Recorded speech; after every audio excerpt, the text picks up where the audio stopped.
তো কোথাও কাউকে এত আপন করেনি। আমি জানি, তুমি কি জানো, এই এত আলো, এত আকাশ আগে দেখিনি, এই চোখে পড়েনি। এই মন তো কোথাও কাউকে এত আপন করেনি। আমি জানি, তুমি কি জানো, এত আলো, এত আকাশ আগে দেখিনি।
গায়ে বেড়াতে এসেছি দিদির বাড়ি।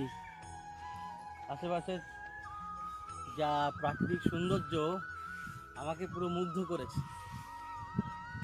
আমি আপ্লুত হয়ে গেছি।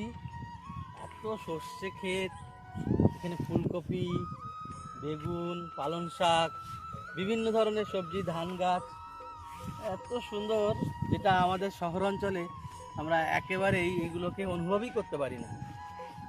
আর সেখান থেকে এই একটা পরিষ্কার পরিচ্ছন্ন একটা ওয়েদার, এনভায়রনমেন্টটাই সম্পূর্ণ আলাদা, যেটা আমাদের কাছে এখন স্বপ্নের সঙ্গে আমরা এটা তুলনা কম্পেয়ার করতে পারি যে এইরকম একটা জগৎ থেকে আমরা কতটা দূরে আছি।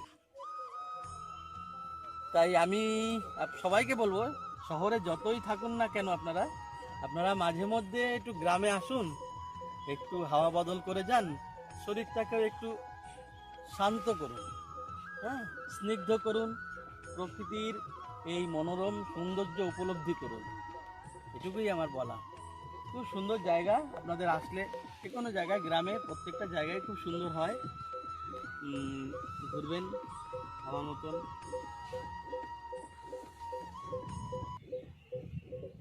এই সৌন্দর্য দেখতে দেখতে আমার একটা সুন্দর গানের কথা মনে পড়ে যাচ্ছে, বুঝলেন তো? ইচ্ছে করছে দু কলি গেয়ে শোনাই। এই এত আলো, এত আকাশ আগে দেখিনি, এই চোখে পড়েনি, এই মন তো কোথাও কাউকে এত আপন করেনি। আমি জানি, তুমি কি জানো, এই এত আলো, এত আকাশ আগে দেখিনি, এই চোখে পড়েনি, এই মন তো কোথাও কাউকে এত আপন করেনি। আমি জানি, তুমি কি জানো, এত আলো, এত আকাশ আগে দেখিনি।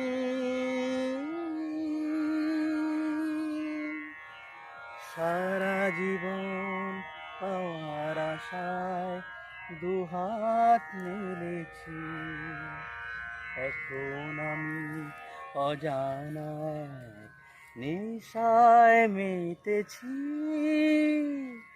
সারা জীবন পাওয়ার আশায় দুহাত মেলেছি।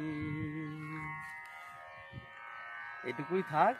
পরবর্তী সময় আবার যদি কোনো এরকম পরিবেশ পাই, যদি কখনো গাইতে ইচ্ছে করে, একটু গেয়ে নেব, হ্যাঁ। আর বলি যে আপনাদের সঙ্গে আমার এই ভিডিওটা শেয়ার করতে পেরে হয়তো আমার কিছুটা ভালো লাগবে, হয়তো কেন পুরোটাই ভালো লাগবে, এবং আপনাদেরও ভালো লাগবে। ভিডিওটা দেখে আপনারা একটু লাইক করে দেবেন, শেয়ার করে দেবেন, তবে ইন্সপিরেশান হবে আমার। আর সাবস্ক্রাইব করে দেবেন একটু।